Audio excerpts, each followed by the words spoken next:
All right, I want to welcome you all to our week on student services, equity, diversity, and inclusion. So there are many of you in this program who have come, maybe accidentally, maybe intentionally, into the world of student services. And often what's driven you there is passion. It's a real commitment to make sure that your students' voices are heard, to make sure that they're known, that they're not alone in their res rooms, that they're not kind of passed over at the Career Center or academic advising. And so this week is for you guys, so we can have conversations about how we support our students, how we redefine success, how we identify students who may be at risk of failure, but begin to see them not as failures, but as people with all this potential to move forward. And then how do we do that in an academic way, start to collect data that helps us to do it. So we sort of have both our hats on in this, practitioner hats for this week, researcher hats. And so I've got Danny Corral is one of our professors. You will be able to take some of his courses in the program. Danny, what are you teaching this year? So this year I'm teaching the student experience. I'm also teaching this class that I developed last year called Race and Ethnicity in Higher Education. And then the winter I'm teaching a section of evaluation in higher ed. Okay, so you've got a little bit of everything. You got research methods in there and stuff. Okay, and that evaluation one counts as your research methods requirement. So Danny, one of the readings our students have read for this week, or will read after they watch this video, is your work with DACA students. So I'm going to ask this, first of all, what took you to that topic? And I will ask you about the challenges of doing research with a pretty vulnerable group that may not want to disclose their status. How did that work?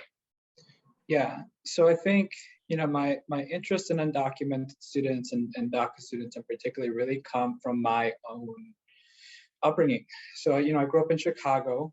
There's a large Hispanic population. I'm myself, I'm Mexican. My parents were born in Mexico, migrated to the US. And so, we grew up in Chicago in a really large Latino neighborhood. And so, I grew up with a lot of students. I went to high school with several students who were undocumented. I had one friend in particular who was undocumented and was a really close friend of mine. And because of his legal status, had a lot of difficulty navigating the education system, navigating the medical system, and unfortunately, he's not with us anymore. And so that sort of that was my own personal sort of drive to be interested in this population. And when I went into graduate school, I really had an interest in studying Latinos, doing research, on Latino populations in order to help support them and uplift this community. So that's really what drove me to undocumented students. Well, I would say more broadly Latino college students or university students, and then more specifically to undocumented students. And I think sort of another sort of reason why I was attracted to this population was there's just been a lot of policy movement around this population in the US. And so, for those of you who may or may not know, undocumented students are individuals who enter a country. So in the study that you're reading this week, they enter the US without proper authorization, or they enter lawfully with sort of proper authorization, but sort of went past their stay or their visa stay, for example. And so over the past decade or so, I would say past 2 decades, there's just been a lot of policy movement both at the state and federal level around this population in terms of providing them sort of the same rights and responsibilities as citizens would have. But again, because these individuals don't have sort of the proper authorization to be present in the United States, right? They sort of have to navigate society really at the margins, right? And so they occupy this really precarious and liminal space that, as you will read, it's really difficult for this group and more particularly for college students. So when we're looking at a group like this, because so many of our students coming into this program have an interest to deeply understand a group that they might work with, you have a cultural connection to this particular group, but the first author on this paper, I don't know, is she Mexican as well? Yeah. Do you think you could have done this work without being somewhat of an insider into the cultural community? Yeah, that's a good question. And I think that's something that requires a lot of thought and care. Just because you don't identify with a particular group doesn't mean you can't do the work with them, but that just sort of increases the stakes, right? It increases the responsibility on you to make sure you're doing your due diligence and that you're just sort of not, using particular groups for your own research and for your own benefit, right? Like, that there's this long history in anthropology, right, of going and studying the quote unquote other. And that's really problematic. And so I think, just because you don't identify with a particular group doesn't mean that you can't support them, can't advocate for them, right? But again, it requires you to be, attuned to the particular challenges that certain groups face, and don't come in with sort of this understanding that you know best, right? Like, because you really don't know, you haven't lived those experiences. So, it behooves you to really get to know these students, build trust with them, as you will see. Trust plays a huge role in the study for this week, but just in general, right? You often are able to do the best work when your students or your colleagues trust you. And that building of trust being a lifetime journey for researchers, but taking our research slow often. I think we sometimes have this desire to get the study done, and actually all of the steps that we go through when we conduct interviews, when we do surveys, all of the steps can be used to deepen the trust and understanding. Yeah. And one of the great pieces you can do as well, if you're hoping to do a thesis for part of your degree or a major research paper, is to bring in colleagues who actually can inform you and can help you tread safely. So I like this article because it's a very clear article when we have data, but we're using different frameworks to make that data understandable, deeper, put it in context. So a couple of the frameworks I'd love to ask you about. The first one is this concept of institutional agents. And then, of course, at the end of the paper, you differentiate using another scholar's work on institutional agents and empowering agents. What is the benefit of having a term like agent to describe the person in the institution? I guess for these students who are in my class, I wonder if they'll bristle being called institutional agents. Why is that a helpful term? And how does it help us understand sort of the role that we as student services people might play in a broader institution? Yeah, that's a really good question. And I guess it's something we didn't think that deeply about, because I think we drew on the term institutional agent just because that's traditionally been used in literature, but that pops up, a few ideas, a few ideas come to mind. I think for me, right, there are people within the institution, and we call them agents. And so if you're an agent, you have agency, right? So you're able to sort of navigate the institution. You have a general sense of the policies, of the structures, right? And you can use that knowledge and that power to not just help yourself, but most importantly help the students or people that you're working with. And so I think sort of that's sort of the main rationale or reason why I think that agent framework is important. But I think it also signals something to students as well, right? I was just talking about it from the institutional agent perspective, right? But when we look at it from the student perspective, right? Students come to these agents, which we consider, student personnel, academic advisors, even faculty, as people who have this knowledge and should be knowledgeable, particularly as it relates to policies and practices that are more, specific to them. And so with that power comes great responsibility. And so I think as you'll read, right, oftentimes a lot of institutional agents were not empowering. They weren't knowledgeable of a lot of policies and practice that, as researchers and as researchers studying this population, we're like, yes, of course you should know all these policies, right? But this was, I was sort of making reference to earlier, this was a big sort of policy and state level issue in the past 2 decades, right? So it's not this very niche issue that only a few students encounter or are navigating. This is a big deal. And there, every year there's around 100,000 undocumented students graduate from U.S. high schools, and around 10% of those students end up matriculating into college or university, right? So it's not a small portion of the population. It's a significant amount of students. And so again, right, these students are turning to these agents for guidance. So we have a categorization in the paper of institutional agents or empowering agents, or the unapologetic and uneducated. I love that they're unapologetic. I feel like I have those moments occasionally myself. It's I have no idea what I'm doing, but we're pressing onward. Hopefully not when people's lives are at stake. but then we have the people who are sympathetic, sometimes not fully educated mentality. Is there any, like, did you ever consider putting a third category of people who really want to be helpful and I'll find the information out, but I don't have it now? Was there a middle ground at all? Yeah, that's a good question. And I think it is more the latter. Like there definitely were people who were well-intentioned and wanted to. And so I guess we did lump them up with the people who were, the more empowering agents, so to speak.